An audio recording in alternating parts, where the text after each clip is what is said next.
Fair warning, this show contains strong language and adult themes from time to time. Sorry, Jerry can't help it.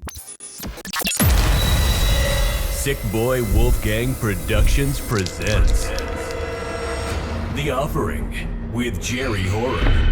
A deep dive into the history of film and its filmmakers. Mostly horror, always genre.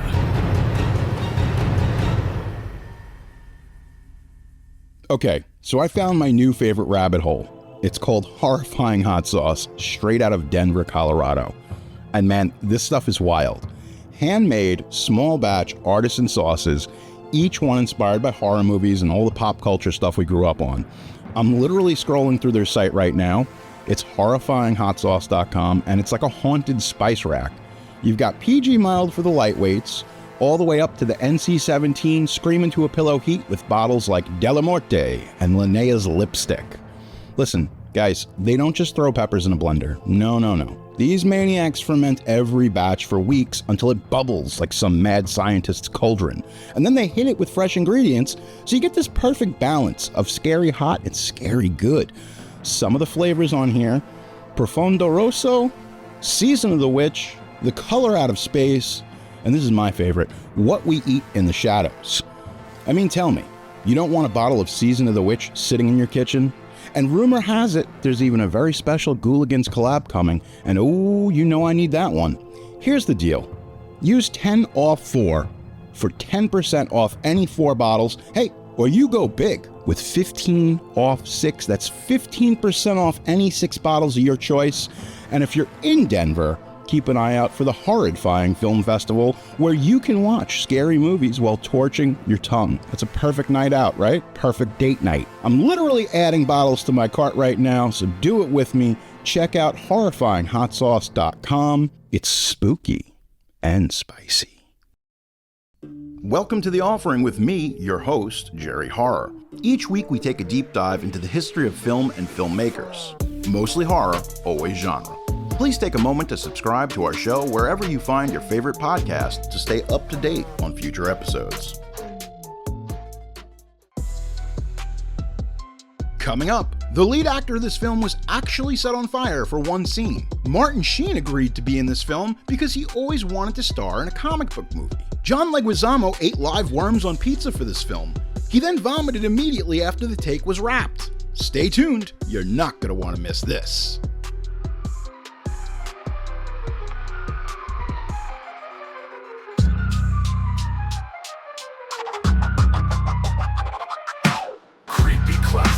Modern fights, Jerry guides us through the nights. Horror's history in the lights, exploring endless chills and heights. George Romero, lost footage and hidden gems, director's visions, dark diadems behind the scenes. We're taking their insightful whispered secrets we share. Sam Raimi.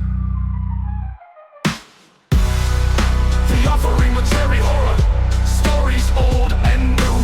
Jason Kruger, Bruce Campbell, genre twists that shake your core. Every episode, we craving more. Mostly horror, always genre.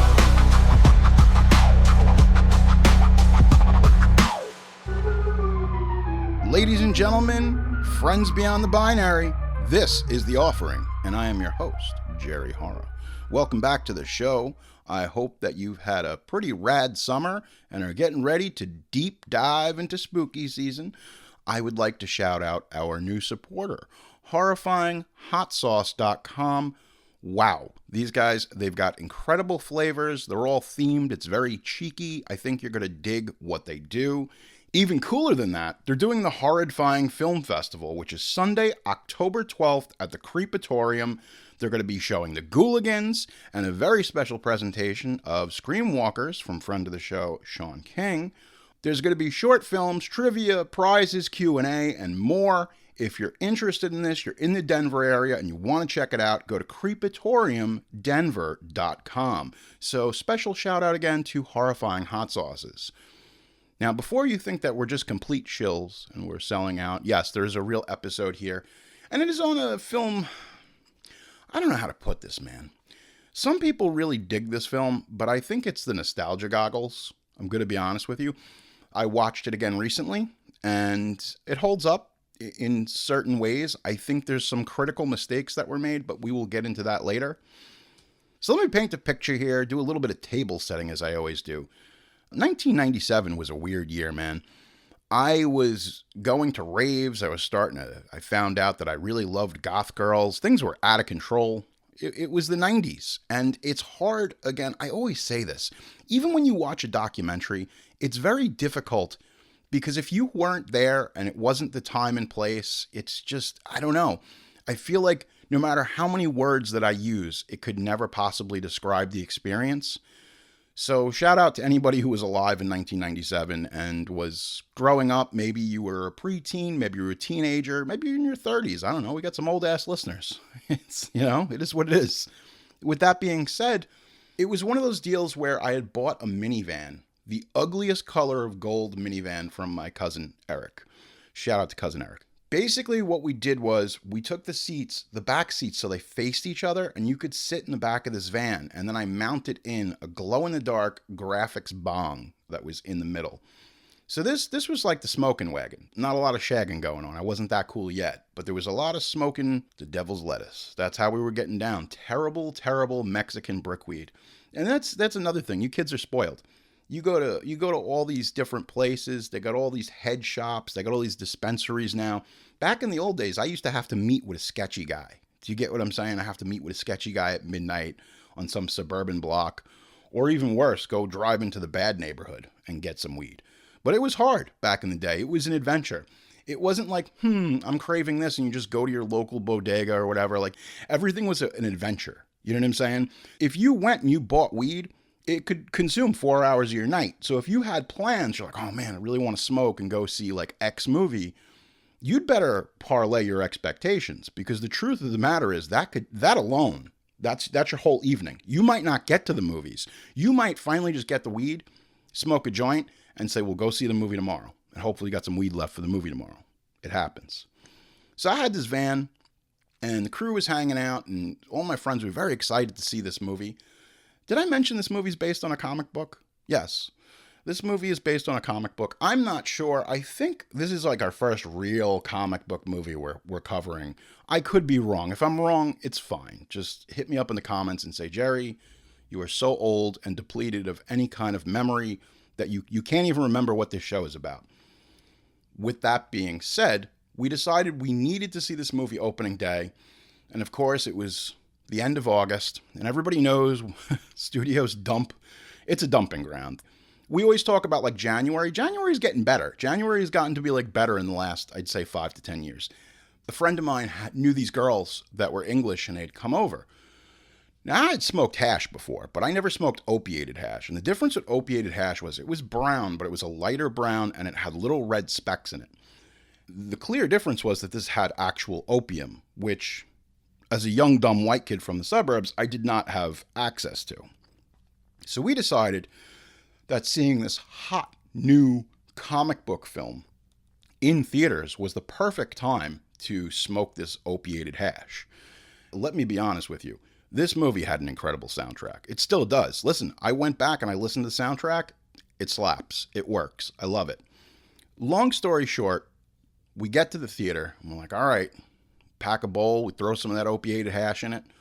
When I tell you, I was so incredibly stoned, I think the last thing I remember was going into the theater. And this wasn't a multiplex. This was like you got one theater and then there was a second theater and that's it. They could play 2 movies. I remember getting into the concession stand, and then after that, it's like total blackout or total green out, whatever you want to call it. I have no memory of seeing this in theaters, but I do remember coming out of the theater with my friends, and we're like, hey, we need to smoke again because it's been 90 minutes, you know? I'm like, did we just watch a movie? Like, what was that? Because this particular film had so many digital effects that it was like, for better or worse, you're just like, was it a cartoon? Was that real? What did I see? So I had to go and watch this film. I had to wait because I wasn't going to go see it in theaters again. There was so much good stuff in 97. I definitely waited for home video, and I think it came to home video rather quickly. And I watched it again, and I was still, even though I wasn't smoking opiated hash, I was like, what is this movie? And now, all these years later, we're so far removed from it. I mean, we're almost 28 years ago I saw this film in theaters, and I'm baffled by it. I don't know what to make of it. And I think that's what this episode is really all about. This episode is about the hindsight of nostalgia and trying to come to grips with things that you saw as a kid and figuring out, hey, was it any good or was this just the nostalgia goggles? It's like the Super Mario Brothers movie, you know, the one with John Leguizamo. And the reality of it is it's not a good movie, but it kind of is, because they gave it to these directors who had these really wild ideas, and they took chances. And I think that's the problem now with Hollywood in general, is that we don't get weird enough because we're trying to play it safe. Everything is trying to line up a franchise or a spin-off or a streaming show.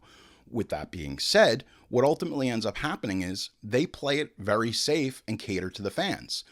Don't get me wrong, like I was talking to producer Pete about the Fantastic Four. I enjoyed it. I thought it was very good.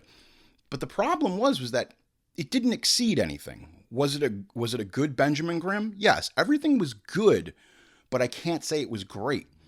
As much as Fanforstic sucks, and it's one of the worst movies ever made, 2015, the one with Michael B. Jordan, at least the director, even though he got kind of screwed over by the studio, he was trying to inject body horror. He was trying to do something. He failed objectively, but I have to give that dude, Josh Trank, I got to give him a shout out, because you know what?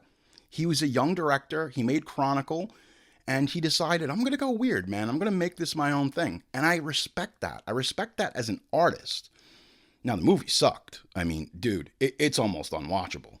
You know, like even the clobbering time thing comes from Chet Hanks. Chet Hanks is the older brother.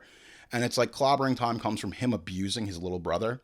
So it's like, why would the Thing yell this? It's something that would trigger him, right? Like, it doesn't even make sense, but I get it. Whatever. We're here. It's fine. With that being said, there was a Denny's Fanforstic menu tie-in. This movie in particular today had no menu tie-ins. A lot of people saw it as a Satanistic work because of its profound vision of hell that it shows. So there was no Happy Meal for this film, but nonetheless, I think it's interesting. I think you're going to dig it. Hey, listen, have you been watching the bite-sized offerings? We got tons of them. You don't have time for the full-length episode? You want to show your friend, like, hey, there's this guy Jerry, he does all this crazy shit. Show him a bite-sized offering. They're on YouTube. They're on TikTok. If that's going to exist by the time we published it, it'll be something new. It's weird times we're living in.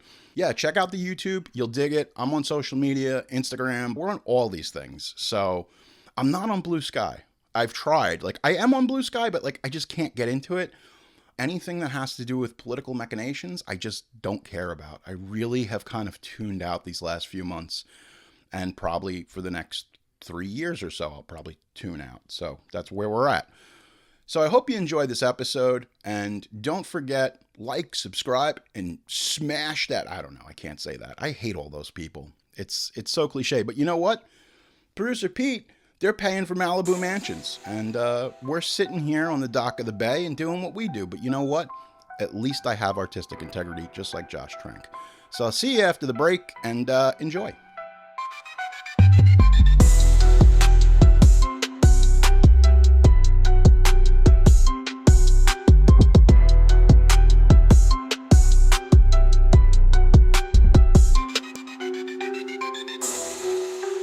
When you see this movie open, oh my God, it's 1997, the movie. Like, you might as well just drink a Surge and put on Monday Nitro in the background, and you are living your best life in 1997. And this was one of those deals, like TNT had kind of a stake in this film with New Line Cinema. It really does feel like this was just like completely made for kids, even though originally it was an R-rated film.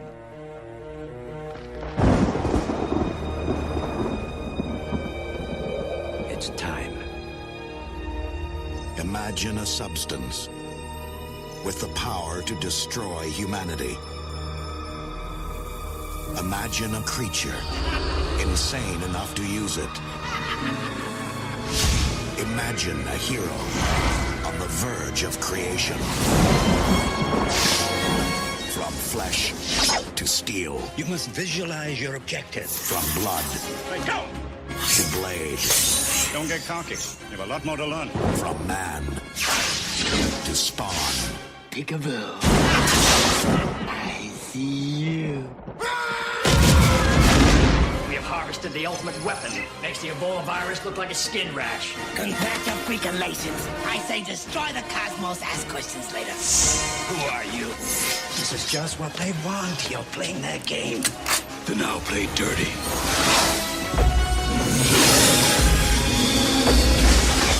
You've been violated, girly man. Use your armor! Now stay sharp. The night is young. Evil has a new enemy. Justice has a new weapon. And the world has a new hero.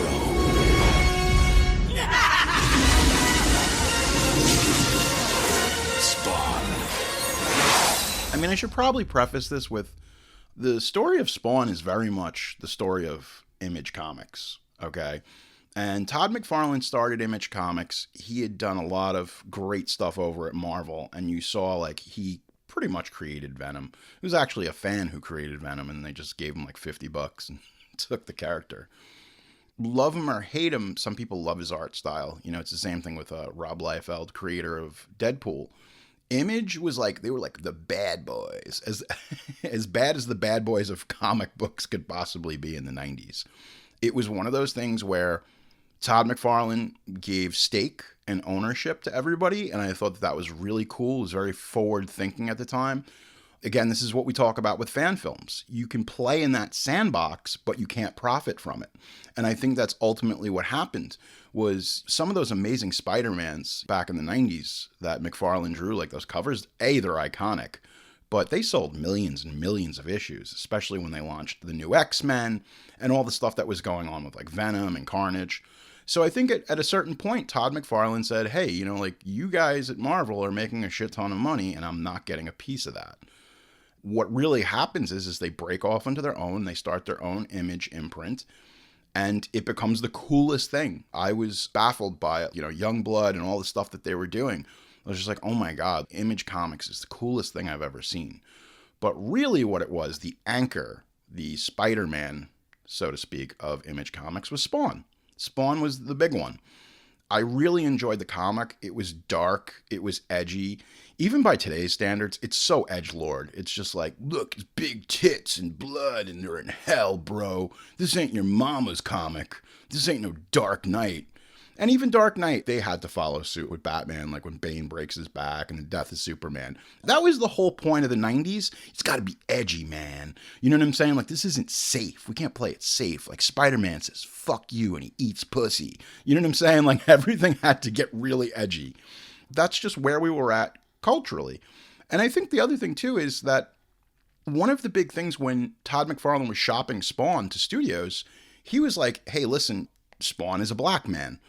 There were a lot of studios, all right, I guess I'll start mentioning names. 20th Century Fox was interested in Spawn, and they said, we will not have a black lead. Absolutely not. You got to change Spawn to a white guy. And McFarlane was like, that's not... Okay, there's things you can make. You can make changes and you can do things, but you cannot take the black protagonist and make it a white guy. Fundamentally, you've already fucked up, and the fans would see that. They'd be like, what happened? So whitewashing Spawn wasn't a choice. From the get-go, McFarlane loved toys and collectibles, and that's really the testament to Spawn, is that he's the greatest action figure ever made. You look at an action figure of Spawn, and you're like, wow, that is so cool. Some people don't like his style. I think it's cool because it's unique. The flowing cape, which we'll get to in a little while about how troublesome that cape was to bring to the big screen. Other than Spawn, I mean, you've got Blade. Blade was the big one. There was a time where they were desperately trying to put together a Black Panther movie in the 90s. Wesley kind of had his choice. Blade is a New Line joint too, which would come like 2 years later. Blade is amazing. It's a classic. We consider that high art here on The Offering. Ultimately, the 90s was a weird time for black superheroes in cinema. You had Steel, which was like the weird adaptation of the DC Comics thing that when Superman got killed, there were 4 other Supermen, and one of them was a black man who was like a train worker. They did that. There was Meteor Man. Remember Meteor Man? That was Robert Townsend. It was kind of a comedy, but he was doing something that was kind of like good and uplifting. Yo, Meteor Man holds up. Listen, I shouldn't even admit to some of the shit that I watch, but I watched Meteor Man about a few months ago, and I was like, damn, like, this is a good movie. I don't know if anyone remembers Blank Man, which was a Damon Wayans thing, and basically, look, we can all play around it, but Blank Man was supposed to be a retarded superhero. We can whitewash this any way we want, but that was the whole thing. And Blank Man has its moments. It's not entirely terrible. It's, charming for what it was. I think in the 90s, Damon Wayans could kind of do no wrong. And it's just funny because that's the film that he decides to do after The Last Boy Scout, which is this huge box office hit and kind of cements him as a funny Hollywood tough guy. Like, this guy could be your next Eddie Murphy. And you decide to do Blank Man. I mean, hey, God bless him for taking chances. So primarily Columbia Pictures showed interest in making a film adaptation of Spawn. This is like right around the time that Columbia gets taken over by Sony. This is early on. This is like 92, and this is when the comic book is launched. And they were like, look, we want to make this movie, but Todd McFarlane wanted more control. And he eventually sold the film rights to New Line Cinema for $1 in exchange for creative input and merchandising rights. And at that time, Michael DeLuca, a great guy at New Line, he was one of the people for 10 years championed Freddy vs. Jason. The studio was like, oh, that's stupid. We don't want to make it. And he was like, nah, man, I love Freddy. I love Jason. We're going to make this movie. And he kind of willed it into existence. Also, what DeLuca willed into existence was the Lord of the Rings movies. So thank him. Shout out to Mike DeLuca. DeLuca was a comic book collector himself. And he said, listen, the Spawn's got a huge audience. If all these people who read this comic come to the movies, it's insane that we're talking about this, especially in 2025.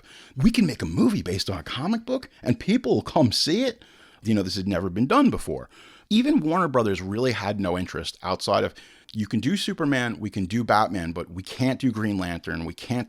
They were just so afraid to, I guess, go outside some of those big names. It was the same thing with Sony. For a long time, they were afraid to explore outside of Spider-Man. It wasn't until later that we got like the Daredevil movie with Ben Affleck, and then we got the Fantastic Four iterations and stuff like that. The whole thing that New Line Cinema wanted was, they're like, all right, listen, we're going to make this movie, but it's got to be PG-13 and still retain some of its darkness. I think one of the things that they realized early on was that they needed to have digital effects in this movie. This is where the breaking point comes between me and Spawn, is because of these digital effects. When it's not digital, like we're watching a scene right now with Martin Sheen and Michael Jai White, and it's fine. Like when it's normal stuff, it's fine. It's like an action movie, it works, or it's like a horror movie. But as soon as you bring in some of the CGI stuff, some of it looks great, and it's very impressive for 1997. The film was produced by Pull Down Your Pants Pictures, a company formed by Industrial Light and Magic artists Mark A.Z. Deep, Clint Goldman, and Steve Spaz Williams. Deep was slated to direct the film, with Goldman as a producer and Williams as second unit director and visual effects supervisor. Basically what happens is these guys realize, wait a second, this is our ticket out of Lucasfilm. We can start our own independent production company. We just make one big banger, and then we'll be able to just do whatever we want. You have to realize that was the whole attitude of Todd McFarlane. I want to break away from the system and be able to profit and have creative control over these things. So these guys like Deep, Williams, and everybody that was involved, they said, listen, what we'll do is whatever we can't put in this movie, we're going to do an animated series for HBO. And I will tell you, the HBO animated series of Spawn really holds up.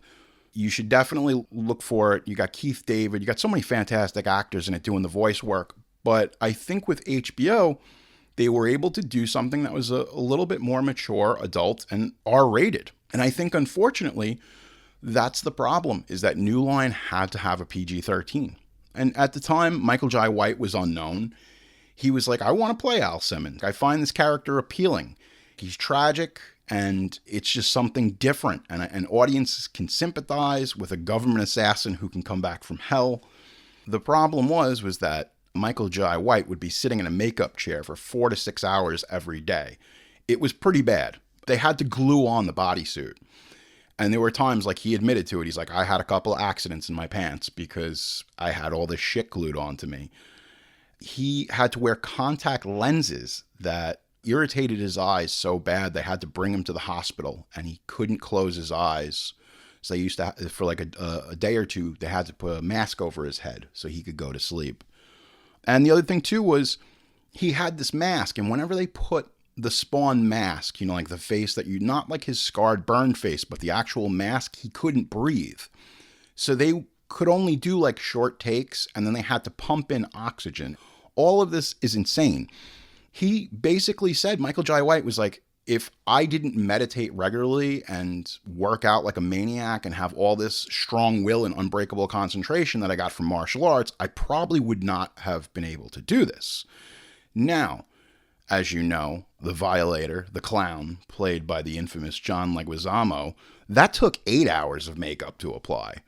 They eventually got it down to 4 hours, but he would get allergic reactions to the makeup, his face would break out, he would get blisters. And he said a few times that he was wearing the clown outfit and he got claustrophobic and he had a really bad panic attack. And that happened with the guy, oh God, I can't even remember his name, the guy who played C-3PO, Anthony Daniels. He said a few times that he almost passed out in the suit. And listen, this is what happens. Nowadays, they've figured out how to put cooling systems into these costumes, so it's not as bad. The outfit that Leguizamo wore was kind of like a full-body condom, and I guess every hour or two they would have to empty it out, and it was just his sweat. It's just insane. Everything these guys went through to make this movie, love it or hate it, these guys endured hell to put this to screen. So Spawn was originally greenlit with a budget of $20 million, and the scale of visual effects led New Line to continually increase the project's budget, which went to about $40 to $45 million, a third of which was spent entirely on CGI effects. The shooting schedule was only 63 days. Now, to cut production time by a week, Goldman lent $1 million to engage John Grower's Santa Barbara Studios to develop a digitally produced hell sequence. And I gotta tell you, the whole sequence, like, the devil in Spawn's world is Malbolgia. Malbolgia is hideous, and he has the guy who does Dr. Claw from Inspector Gadget does his voice. It's terrible, like all of it. So what happens is the visual effects shot count increased from 77 to 400 effect shots, and it had to be created by over 22 companies in the United States, Canada, and Japan, requiring 70 people and nearly 11 months to complete. Industrial Light and Magic did most of the work, creating 85 shots at a cost of $8.5 million. More than half of the final effects shot were delivered 2 weeks before this thing hit screens. So it became a rush job. Initially, they had wanted to bring Spawn out earlier in the summer. They were like, oh, we'll do it like in May. And it just kept getting pushed back. But it's insane. Sometimes these movies we talk about, like right up into the 11th hour, they're finishing them. And that's exactly what happened with Spawn. The most difficult sequences to render in the film included the Violator, Spawn's digital cape, and some of Spawn's transformations. This was Spaz Williams, who his previous experience was creating the T-Rex in Jurassic Park. And when you go to a studio and you're like, oh, this is the guy who did the T-Rex. We love the T-Rex. The problem was just like, I think they bit off more than they could chew. And they realized early on, like, oh shit, we promised them that we could do this, but we really couldn't. Now, some of the stuff that's great in this movie, this is KMB. They've done everything, from whether it was Walking Dead, From Dusk Till Dawn. These guys are great. Jason Goes to Hell. They made all kinds of different stuff for this movie. There is a lot of good stuff in this movie. The prosthetic makeup is fantastic. Whenever it's practical stuff on screen, it looks great, man. It really lives and breathes. They did some stuff with the Violator, where it's like a puppet and stop motion, and even some of that looks better. When you see the Violator and he comes face to face with Spawn, you're like, oh wow, because it's this massive 10-foot puppet they've got, and it works. It looks really good. They had to create an armature, and it was like this gigantic thing, very akin to what they did with the Alien Queen in Aliens. But if you let that thing fall over, it weighed close to like half a ton. So if the Violator puppet fell over in any way, there was one time that it fell over and it destroyed the set because it was so heavy, and it could kill you. This thing, like, it's this monster, but it could literally kill you because it's so heavy.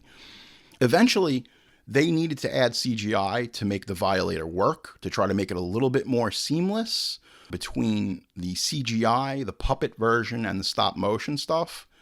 And they literally delivered the final shots on July 21st, 1997, which was 2 weeks before this came out in theaters.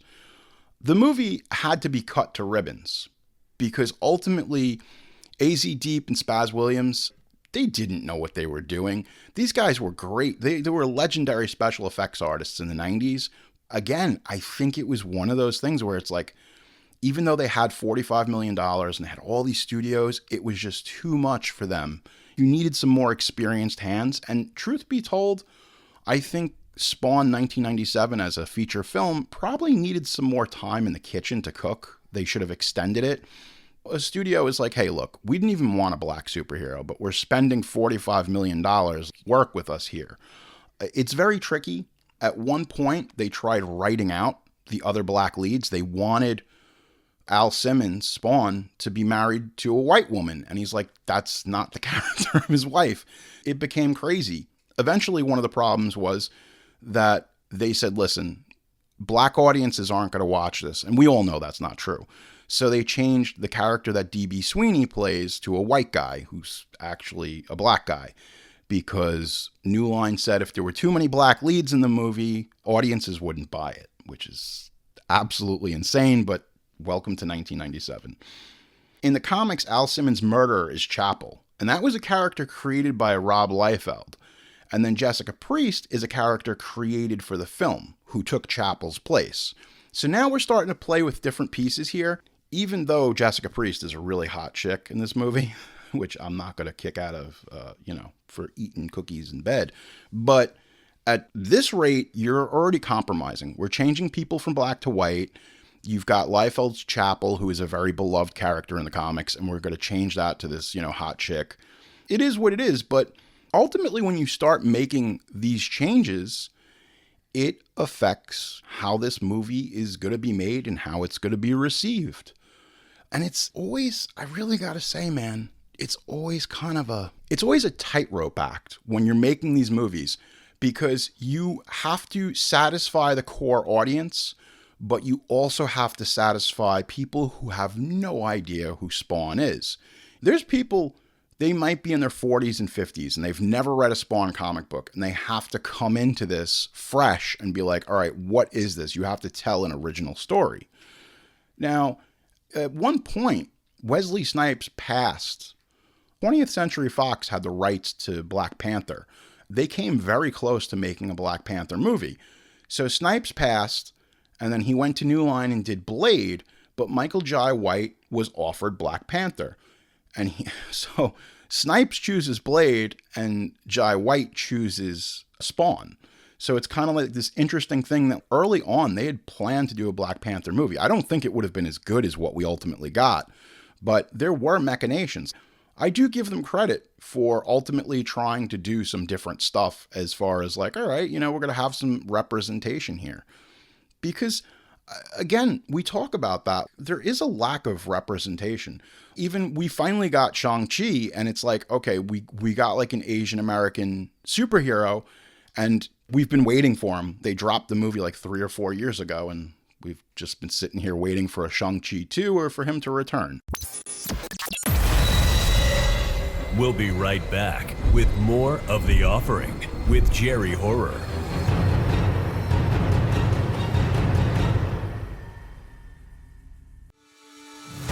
Now available in paperback, hardcover, and ebook. Icons of Fright. 100 interviews with legendary horror filmmakers. You can now own the greatest collection of horror interviews ever assembled. From the Universal monsters to modern-day meta, there's something here for every horror fan to sink their fangs into. Icons of Fright. 100 interviews with legendary horror filmmakers. Available now on Amazon from Harker Press. Orlando, beware. There's a place where your wallet screams louder than you do in a haunted house. It's called Atomic Horror, home of Monster Mart. This isn't just a store, it's a year-round horror carnival packed wall-to-wall with the creepy, the kooky, and the downright spooky. Step inside to be surrounded by a horde of ghouls, goblins, and goodies that will make your horror heart skip a beat. It's basically a monster mall for the macabre. Located at 4805 East Colonial Drive in Orlando, Open 11 to 7 daily. If you can't get to Florida, don't fear. You can still shop The Nightmare at atomichorror.com. Oh, and don't miss the Atomic live stream every first and third Sunday. It's like shopping with a seance, except the spirits actually ship to your door. So what are you waiting for? Your nightmares have been waiting for you. Atomic Horror, where shopping is a scream.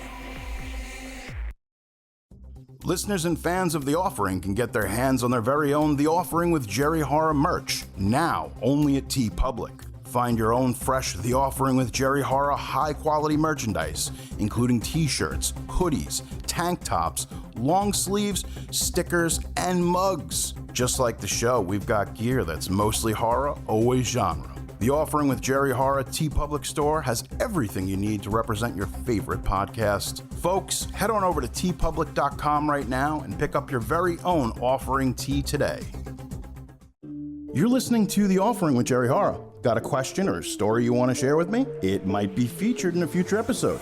Email me at jerryhorror@gmail.com or hit me up on Twitter at jerryhorror. I'm also on Instagram. You can find me there at jerryhorror. Rate and review this show on Apple Podcast, and you might find your review in an upcoming episode. And if you haven't already, be sure to subscribe to The Offering. Now back to the show.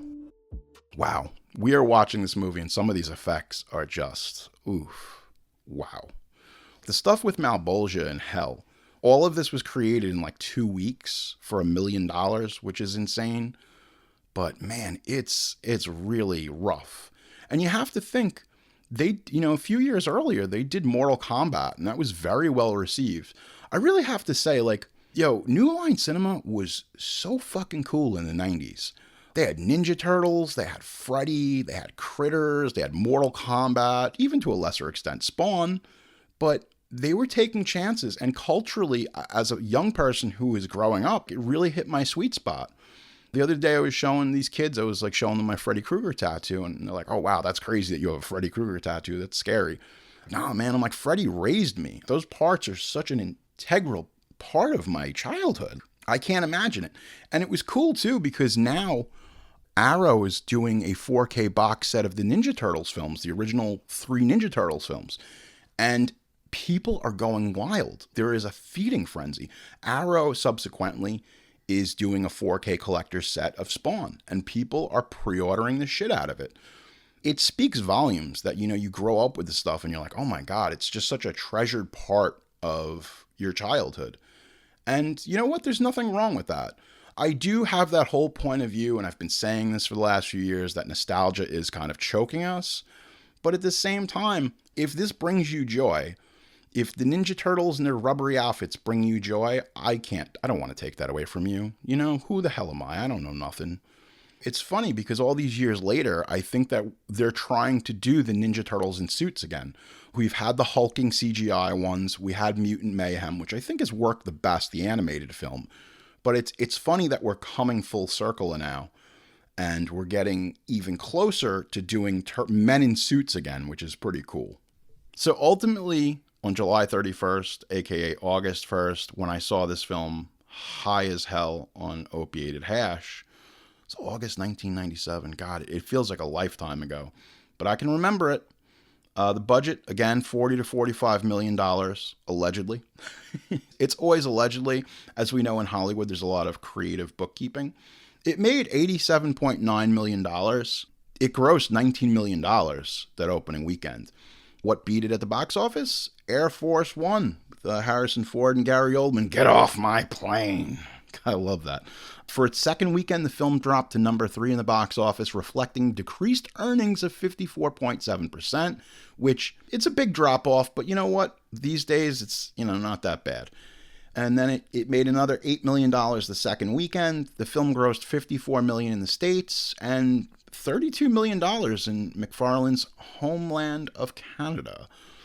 Yeah, it is what it is. Look, anytime Hollywood does one of these movies, they expect it to be a huge crossover. But I'll tell you what, I know it's not $1 billion, but $90 million at the end of the day, not bad. But they spent a lot of money on marketing for this movie. We'll get to that in a minute.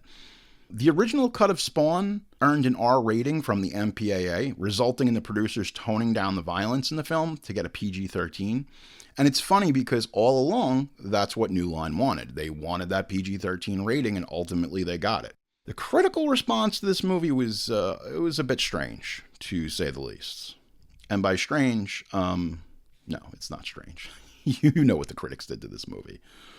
17% on Rotten Tomatoes with 47 reviews, the average rating being 3.9 out of 10. The website's critic consensus states Spawn is an overbearing, overviolent film that adds little to the comic book adaptation genre.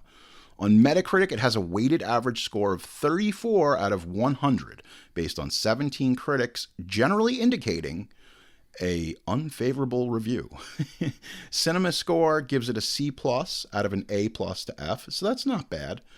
Believe it or not, the only true movie reviewer that I care about, my favorite, I'm going to bring up old Roger Ebert. He, believe it or not, really kind of dug Spawn. He wrote an article in his native Chicago Sun-Times, and he awarded the film 3.5 out of 4 stars. He wrote that the film's plot was sappy and a little more than a setup for some of the most innovative effects of the era.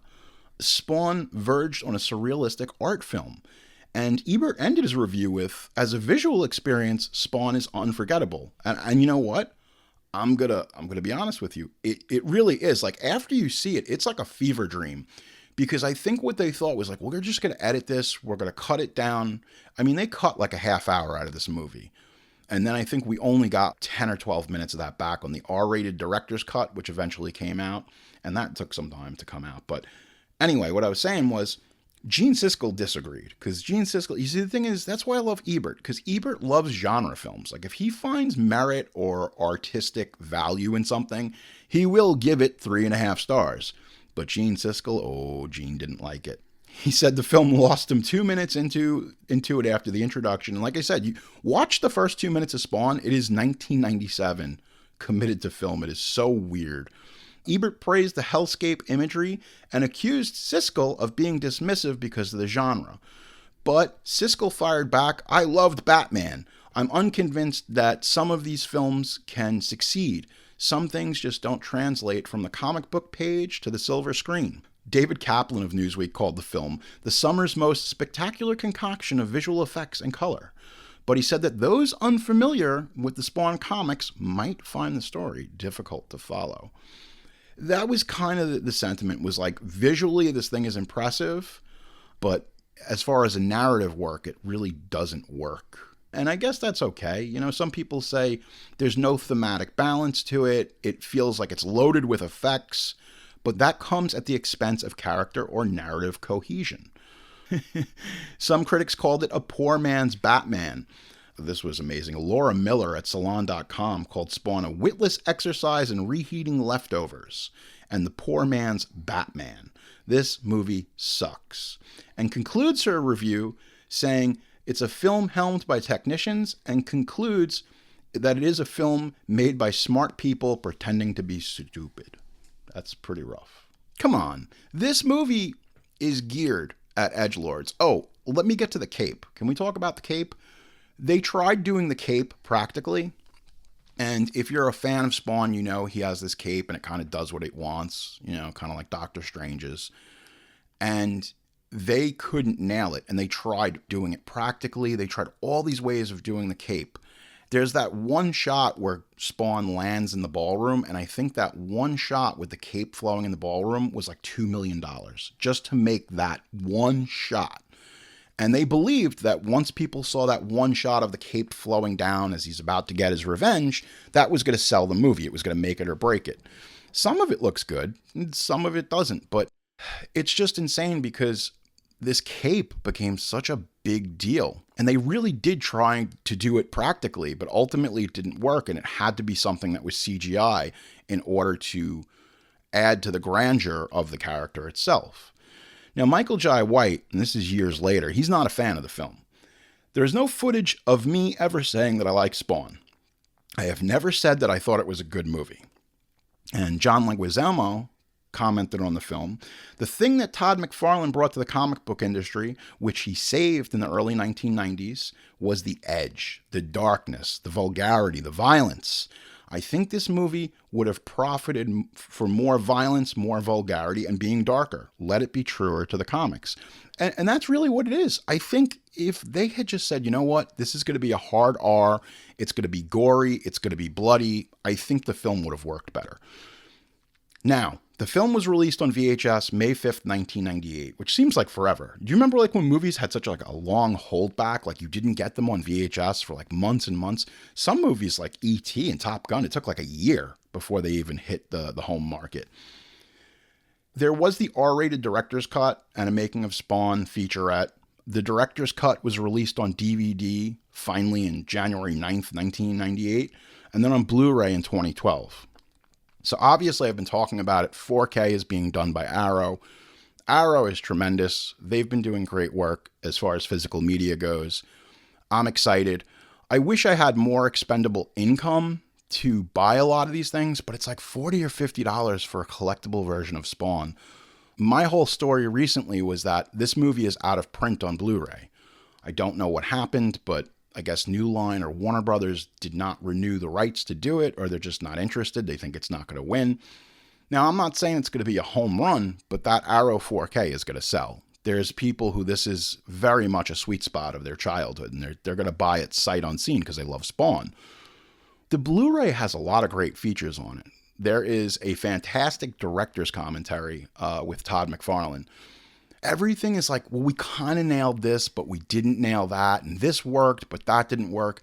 And I think ultimately what it is like they're proud of what they did, but they feel as though there's quite a bit of failure, and that's really a problem.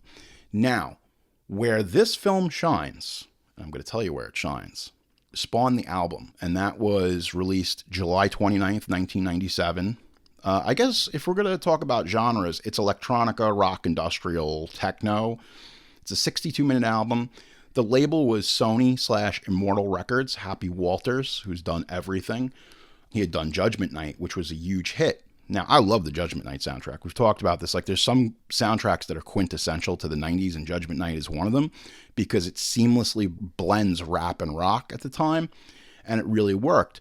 So what Happy Walters came up for this was like, all right, let's take industrial, let's take techno, let's take, more electronica artists and blend that with stuff like Filter and the Crystal Method, Marilyn Manson and the Sneaker Pimps, Orbital with Kirk Hammett, Korn and Dust Brothers, Butthole Surfers with Moby, Metallica and DJ Spooky, Stabbing Westward and Josh Wink. I mean, come on, it's like The Prodigy with Tom Morello, Henry Rollins and drum and bass legend Goldie, Incubus, DJ Greyboy, one of my favorites on the soundtrack, Slayer and Atari Teenage Riot. Look, I had this soundtrack on tape and on CD. I played the fuck out of it. And I'm going to tell you folks, I went and I listened to it again in preparation for this episode. This soundtrack slaps. Like, I don't care what you say. I'll put it on now and it works. It's goddamn it. It's so good. The Crystal Method and the Filter song, Trip Like I Do, I've probably listened to that song a billion times. It's so good. It's such a well-produced album. So if there's any takeaway that you get from this, go back and listen to that soundtrack because, man, it is tight. It is so fucking good. Judgment Night and Spawn, probably along with The Crow, top 3 movie soundtracks of the 90s, man. Like, just absolutely killed it. And the soundtrack did very well. It hit number 7 on the American charts. Hey, if you've got the Japanese version, there are 3 remixes on it. I do not have the Japanese version. So, what have we learned? Well, some stuff with Spawn worked, some stuff didn't, and the movie was kind of like, it made money, but it wasn't the blockbuster they thought it was going to be. But this is where things get really interesting in our story, folks. Now we shall talk about the sequel that remains in production hell. So let's start at the beginning, because seriously, folks, you might really want to sit back and have a drink or something, because this is going to take a minute. The sequel, tentatively titled called Spawn 2, has been in development hell since 1998. Producer Don Murphy maintained that he was part of the project in 2001. McFarlane stated the film would have centered primarily on the detective characters Sam and Twitch, with Spawn only as a background character. And people would have been pissed. I know that he wanted to do Sam and Twitch animated series, and he wanted to do the sequel revolving around them. But dude, if you put out a movie that you know the studio is going to call Spawn 2, and then it's about these two detectives, people would have lost their mind, and I totally understand. Flash forward to 2007, McFarlane Funding announced the development of a new feature film adaptation of the character titled Spawn. It was scheduled for release in 2008. McFarlane said, "It's coming out no matter what. Even if I have to produce, direct it, and finance myself, it's going to come out." It didn't come out. On August 23rd, 2009, McFarlane announced that he had begun writing the screenplay. Sorry, I can't, folks. He had begun writing the screenplay for a new movie based on the character, saying, "This movie has been in my head for 7 or 8 years. The movie idea is neither a recap or a continuation. It is a standalone story that will be R-rated, creepy, and scary. The tone of this Spawn movie will be for older audiences. It'll be like The Spawn meets The Departed." That sounds, I don't know. He had Martin Sheen in The Departed, but I mean, I get it, whatever. So in July, he just keeps going, this whole thing. Listen, we're not done yet. In July 2011, Michael Jai White said he was interested in returning to the role, expressing his support for McFarlane's film. In July 2013, Jamie Foxx said he was aggressively pursuing the Spawn reboot. And then in August of 2013, McFarlane discussed his progress with the script, stating that the film would be more of a horror movie and a thriller movie and not a superhero movie. Now, we're going to keep going. McFarlane announced that he had begun writing yet another screenplay for the film, and nothing ever came of it. All right, so you ready? Here we go. February 2016, McFarlane announced that he had completed the film script. It was ready to go. And in July of 2017, Blumhouse Productions confirmed that their involvement with the film was happening. Jason Blum was quoted as saying, "We've never done a superhero movie, but if we're going to do one, by God, we're going to do Spawn." And just so you're all keeping track, that was 8 years ago. The movie was expected to begin production by 2018. And then in May 2018, it was announced that Jamie Foxx would portray the titular character. It was also reported that Jeremy Renner was going to be Detective Twitch alongside Spawn to make it more of a buddy cop comedy. October 25th, 2018, the filming start date was delayed until June of 2019. So the film ended up missing its start date. And then in November 2019, the film restarted development due to the financial success of the R-rated comic book film Joker. In December of 2019, McFarlane hired an additional writer to polish his script. We're not done yet. You ready? We're still going. March 2020, McFarlane stated that Spawn will go into production sometime in 2020. He says, "We're looking to shoot probably beginning in March." And then the pandemic happened. And he said, "Don't worry, I'm going to direct it and Jamie Foxx is going to star in it." And then in May of 2020, Jason Blum stated, "There has been an enormous amount of activity on Spawn, but suffice to say, it's still active development." In August of 2021, it was revealed that Broken City screenwriter Brian Tucker had been hired to rewrite McFarlane's screenplay. In October of 2022, Scott Silver, Malcolm Spellman, and Matthew Mixon had been hired to rewrite the screenplay. Well, let me give you a little news update, folks. No one knows. There's nothing happening. Todd McFarlane, I feel like every year, at least once a year, he has to be like, "The Spawn movie's happening. It's fucking happening. Listen to me." And then it just, nothing ever comes of it. And I kind of wonder, I'm like, is this thing cursed? At this point, again, like if you're watching this film, it's 28 years old.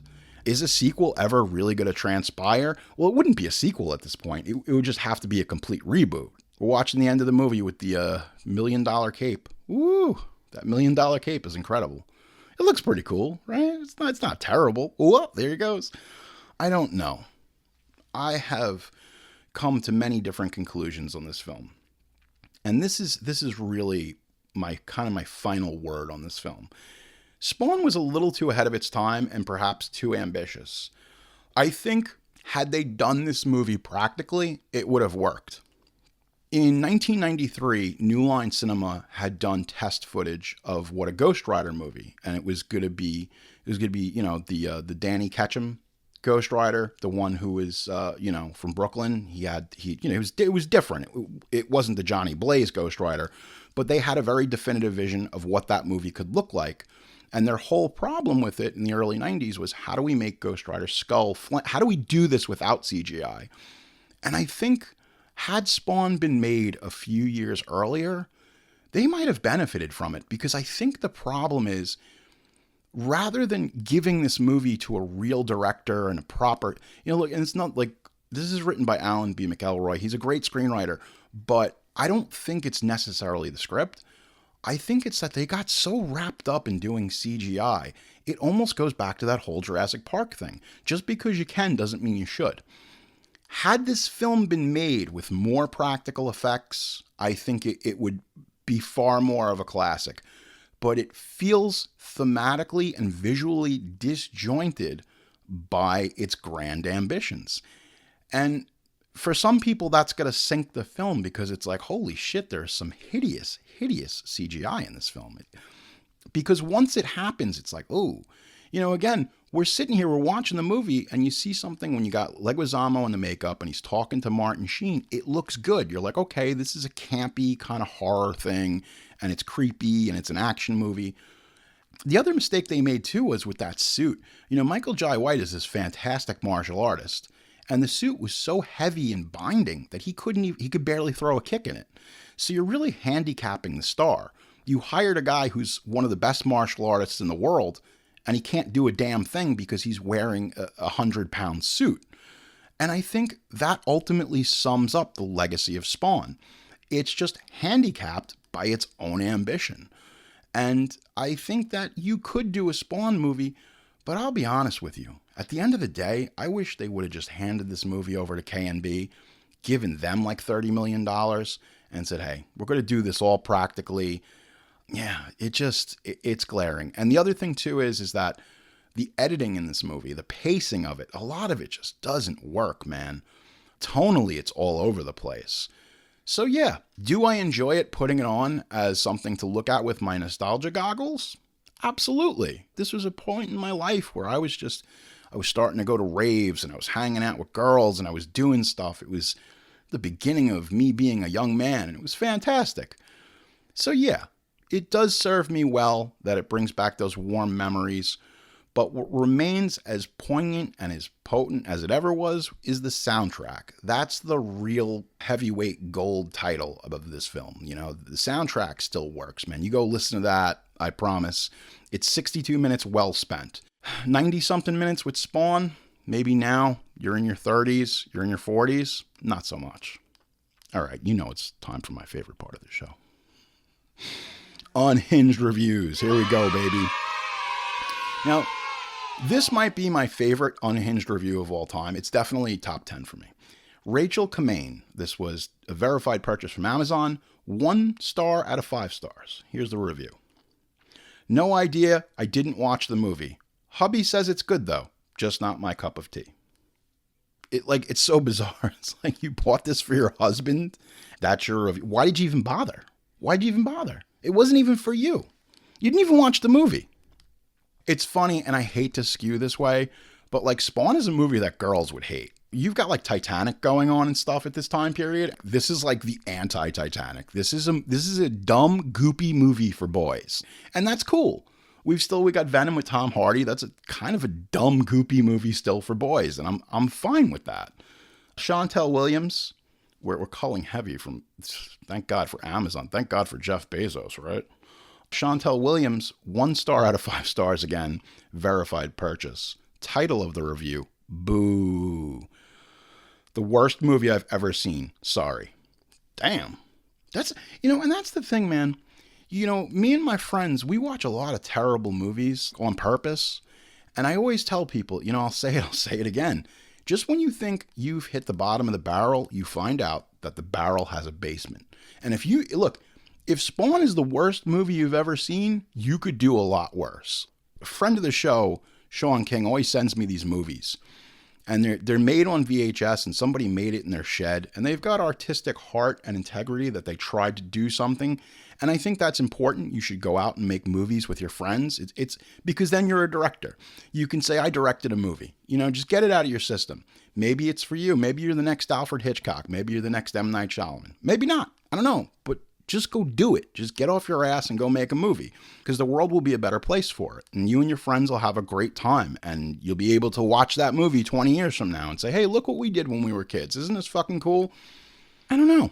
I mean, Spawn is, all right, let's do another Unhinged review. Oh man, they're going to beat me up for this. It's all women. The reviews by the boys were all like, this movie sucks, bro. 1 star, but so Sandra, 1 out of 5 stars. Never purchased this? ? And then in the body of the review, never purchased this ? Well,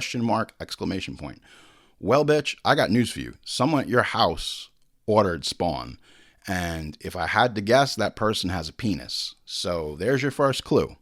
Whoever ordered Spawn at your house has testicles.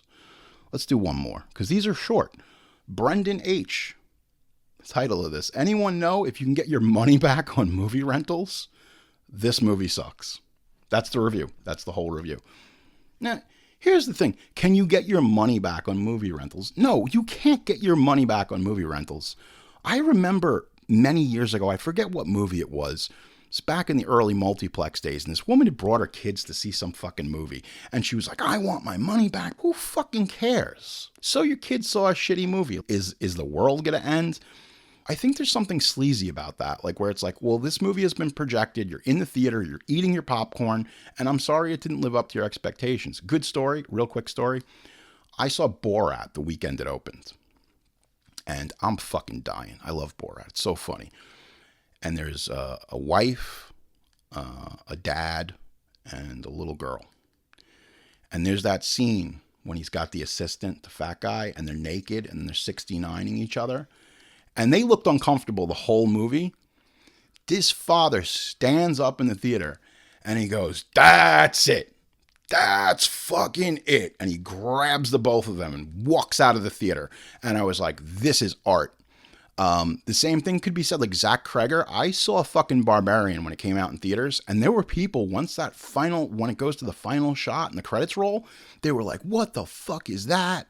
This is bullshit. And they've kind of been saying the same thing with weapons. There's people who either love it or they don't like it at all. And I get it. But you see, that's the thing, man. We've been spoon-fed all of these Marvel movies, all this Disney shit, all this Star Wars. And the reality of it is we're not getting Taxi Driver. We're not getting Apocalypse Now. We're not even getting Star Wars because Star Wars was groundbreaking and new and fresh. We're just getting recycled hot leftovers. It fucking sucks, dude. But I'm glad that there's people like Zach Kreger that are out there. They're making new things. Sinners did great. It's an original film. Warner Brothers just announced yesterday they're going to be doing 12 to 15 movies, no sequels, no nothing, all original films. And I'm totally with that because we need to get away from this.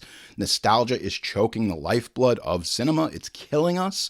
I was sitting in the theater with my friend Jay, and the trailer for Mortal Kombat 2 came on, and he's like, you're going to see this. And I'm like, oh, like, I'm going to see it. They got the Wu-Tang Clan Mobb Deep mashup for the song, for the trailer. And I'm like, this is clearly like aimed at anybody who grew up in the 90s. You know the songs, they're mashed up, and you got Carl Urban doing his thing. And that's a New Line Cinema joint, which is now owned by Warner Brothers. And guess what, kids? In 2025, we're still making dumb, goopy movies. So there's always going to be little boys and little girls out there who want to watch dumb stuff. And that's okay. It's totally okay. You should make dumb, goopy movies for kids. They need them. Look, not everything needs to be a fucking Oscar-winning movie. Sometimes you just want to sit there with your popcorn, laugh with your friends, and watch John Leguizamo eat fake worms. That's all we can ask for, right? Are those worms real? Oh my God. Oh my God, what if I told you I had one more unhinged review? It is brought to us by Eugene Hull, 1 star. Ew. EW ! Ew. There you go. He did not want to see John Leguizamo eating. I don't even know. Were those real? Those weren't real. It's got to be gummy things. Ah, shit, I forgot the little kid. It's the little kid from Pet Sematary and Nightmare on Elm Street 5, the Dream Child, Miko Hughes. He is kindergarten cop. He's like, boys have a penis. He's a DJ now. How's that going? You could definitely find this guy at a monster convention, right? Or he's definitely there. I mean, as far as like 80s kid goes, like he was Cage in Pet Sematary. People eat that up. They love that. They see him like, oh, I need your fucking autograph. Say the thing. Yeah, and that's it, folks. This has been another brain-busting episode of The Offering. If you like Spawn, it's not that big of a deal. If you don't like it, look, I'm not going to lose sleep tonight if you don't enjoy this film. Go back and watch it. Maybe you've never seen it. Maybe you're listening to this and you're like, this is the musings of a madman and I've never seen Spawn. Go watch it. It's not going to hurt you. It's pretty neat, right? Got some neat stuff in here. Get yourself some sour gummy worms. You hit the dab pen. Got yourself a night. Got yourself something to do on a Saturday. So if you've made it this far into the episode, congratulations. This is like an achievement unlocked on Xbox. But no, if you've made it this far into the movies, I want you to write something in the comments for me. And can you please do it in all caps? Please write in the comments, Goopy Movies for the Boys. That's Goopy Movies for the Boys. Because you know what? You've earned it. I've earned it. And all the people who, love this show, we need to just continually shove it up the algorithm's ass. I don't care. I'm not looking to be the Anthony Bourdain of terrible cinema. I'm just looking to bring you maybe some time in the car. Maybe you're on a flight. You need something to take your mind off of what's going on. The guy in front of you smells like body odor. Your kids are yelling in the back of the car. Maybe I am your solace and the only piece of sanity you have. It's kind of sad. But nonetheless, Goopy Movies for the Boys. I'm Jerry Horror. This has been The Offering. Mostly horror, always genre.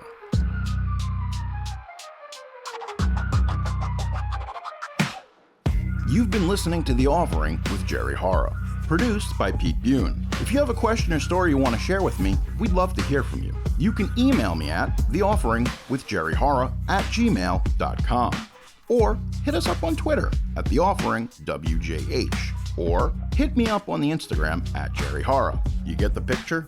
Subscribe to Apple Podcasts, Spotify, or wherever you find your favorite podcast. Join us next time for another offering. Chasing worries like a Maya drama twist that shake your core. Every episode, we craving more. Mostly horror, always genre.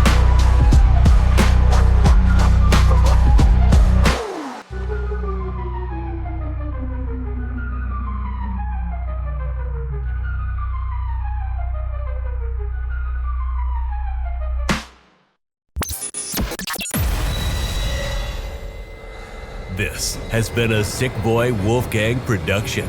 Thank you for listening.